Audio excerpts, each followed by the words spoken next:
The concept of Black Blade or Kokuto is one that not only intrigues me, but one that raises many questions. Utilizing the art of swordsmanship as a style of fighting is quite common in the story of One Piece. However, the understanding and application of how it can be utilized to its fullest potential varies from one interpretation to another. A sword embodies the will and disposition of its wielder. That's the way I interpret it. Let's take a look at Shusui, a sword class as one of the 21 great grade swords that was once wielded by the legendary samurai Shimotsuki Ryuma. Shusui by nature is a strong sword because Ryuma turned it into one through his sheer skill, resolve, and countless battle experiences. If a sword of Shusui's caliber is passed down to another swordsman, it can only grow even further if the current wielder decides to challenge it. When swords are passed down from one user to another, it is the responsibility of the wielder to match the strength of the previous possessor. To me, the concept of Black Blade is a lot deeper than just simply making a sword stronger. It goes beyond that. More so than the end product, the theory of Kokuto focuses on the journey of how a swordsman struggles against the power of his own sword. For instance, if Zoro matches Ryuma's haki that's imbued within Shusui, that's when he can break the barrier and make Shusui his own. The same case applies with any other Black Blade for that matter. I believe that the concept of Black Blade should not be taken at face value because the sword is not just a mere weapon of destruction, but a fellow soldier of its master. Years upon years upon years of training, a swordsman will project his drive and resolve onto the sword over time through sheer concentration, discipline, and practice. The end product of that journey is the creation of a Black Blade. When a sword is created, it does not automatically classify its rarity or particular grade category. Only the wielder will decide how far it goes in rank and how well respected it is among all the other swords in the world, because at the end of the day, the foundation of a sword is the same for all others. A swordsmith can design and create a stunning finish that easily slices through opponents, can find the perfect weight to improve sword handling and dexterity, whether it is a cursed blade forged by the skilled swordsmiths of Kitetsu, or whether it is a sword forged by the greatest skilled swordsmiths in the world.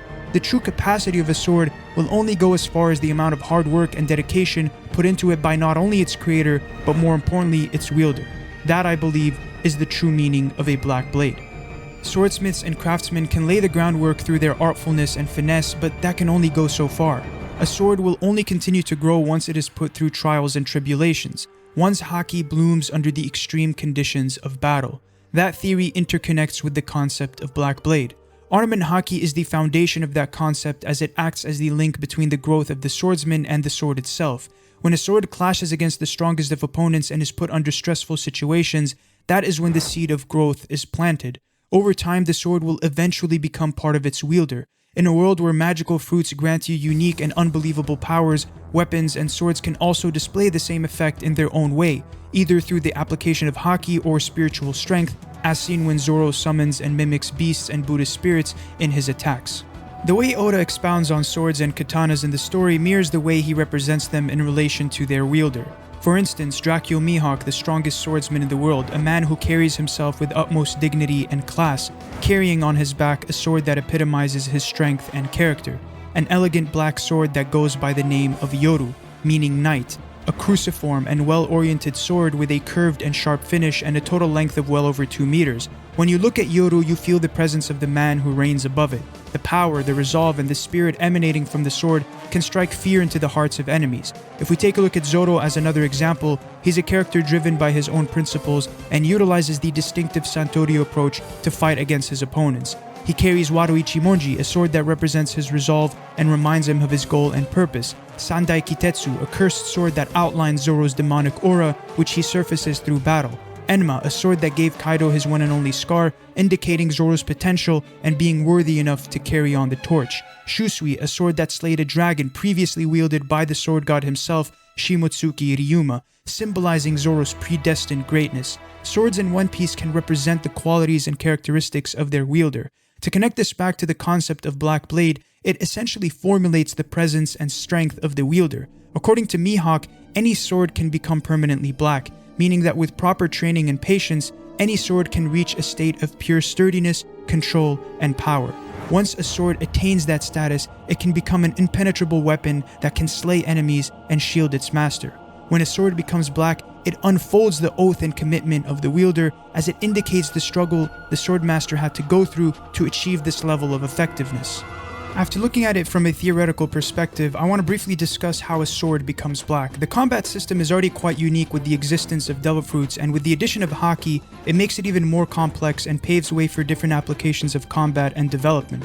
If we take a look at Conqueror's haki, Mihawk specifically stated that any weapon can be turned into a black blade, meaning that one does not necessarily require Conqueror's haki to achieve Kokuto status. I do believe, however, that Conqueror's haki can enhance a black blade further and make it even stronger. In the case of observation haki, it doesn't have any direct correlation with swordplay other than using it to dodge attacks and be able to read and anticipate your opponent's movements. Ornament haki, however, is the one that brings forth the concept of Kokuto. The way a sword becomes permanently black is through the constant exertion of ornament haki. During the initial training stages of haki, one learns to activate it in certain moments, otherwise they risk wearing themselves out. Having said that, I believe that with enough time and training, the exertion and control of ornament haki can become second nature, especially for a swordsman. A subconscious feeling of force and power begins to encompass the sword. When it becomes permanently black, it is an indication that the user has achieved the state of constant flow and control. Not only does it level up the strength, sharpness, offensive and defensive capabilities of the sword, but for it to maintain that level of potency to an intuitive degree puts it on an entirely different ballgame. I think Kokuto is much more achievable for a swordsman that places emphasis on the values and principles that come with being one. There are many strong characters in One Piece who use swords either as an extra weapon that supports their main ability, or that are either simply driven by their bloodlust to kill and use swords as a means to satisfy that bloodlust, or are very skilled swordsmen but have not actively pursued to cross the line to become one with the blade. One that is guided by this mindset cannot fully unlock the potential of a black blade. I think it is imperative for a swordsman to build a relationship with his katanas, a relationship that is particularly built on respect. Have you noticed how Zoro treats his swords? He views them as powerful weapons that have their own will.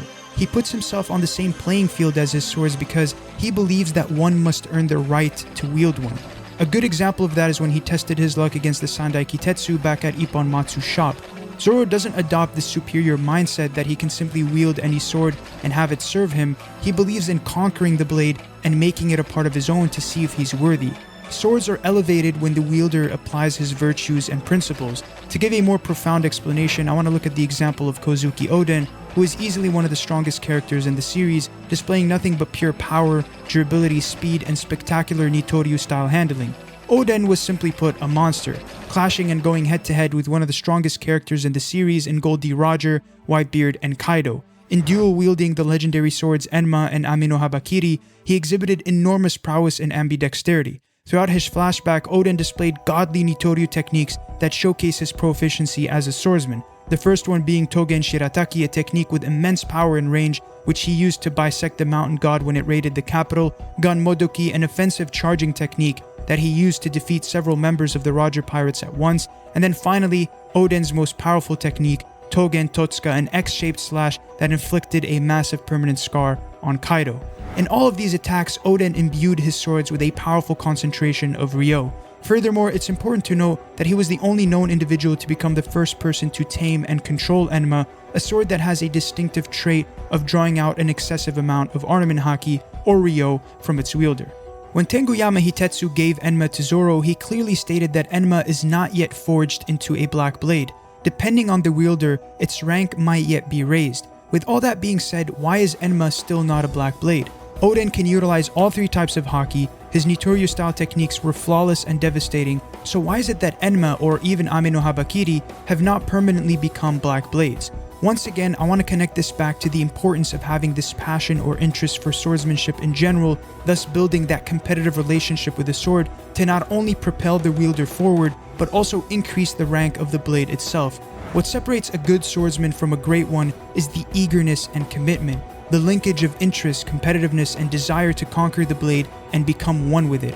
As the wielder grows, so does the blade itself. For a blade to become black, one must actively pursue the journey for it to become one, and they must not only input physical effort through training and battle, but must also develop a mental desire to connect with the sword in order to channel the blade's true capabilities. No matter how strong of a swordsman, it can only be achieved through this frame of mind. Dedication to the art of swordsmanship and commitment to the hardship, developing mental and physical fortitude, will the blade then transcend to another level of power, control, and handling. When achieved, it reflects the resolve and willpower of the wielder. Mastery is not the final destination, as every blade can continue to grow. The sky's the limit. Zoro, Mihawk, and I would even argue Ryuma are characters that constantly long to uncover a blade's true power due to how their frame of mind functions and correlates with the ideology and values of a swordsman. Although we don't know much about Ryuma, you can comfortably argue that he's an individual who places a lot of emphasis and principle on the practice of swordsmanship and understands the deep sense of honor and fighting philosophy that a warrior should adopt or strive for. Revered for his mastery of swordsmanship, which earned him the title of the Sword God, Ryuma was undoubtedly a samurai with an unshakable and invincible will who followed a strict personal philosophy centered around justice, honor, and respect. Mihawk is quite similar in that aspect as well. His calm and collected nature emanates his presence and strong spirit. Being the wielder of a black blade and known for being the strongest swordsman in the world, one can easily infer that he follows the same mental disposition of someone like Ryuma. Finally, in the case of Zoro, his whole identity as a character is based on hard work, discipline, and following the code of the Bushido. Zoro is constantly fueled with a burning desire to become stronger than the person he was yesterday, and it will only be a matter of time before he turns his swords into well-formed, elegant, unbreakable blades. In chapter 1032, we saw Enma react to the sound of Hiyori's shamisen, which I found quite interesting. Oden loved it when Hiyori played the shamisen, so this gives us an idea that a sword can potentially connect with its wielder through emotions. In chapter 1033, Kozaburo stated that swords are like individuals with their own unique disposition, which is what I believe to be the case from the very beginning, and is pretty much what I've been re-emphasizing throughout this analysis. Kozaburo believes that swords exist to cut people, that named blades in particular wait patiently until they find a wielder that is worthy. The relationship between a sword master and his blade is a romantic one. It's not a simple case of acquiring a sword, there's a harmony that can be built between the wielder and the blade, one that blossoms an impeccable force of willpower and firmness of purpose. I have no doubt in my mind that Zoro will wield his three swords with unyielding faultlessness, because he has shown time and time again the strength of his mind and spirit, his killer and competitive nature to conquer a blade and become worthy. Zoro's hardwired and ingrained determined mindset already put him one step ahead from the beginning.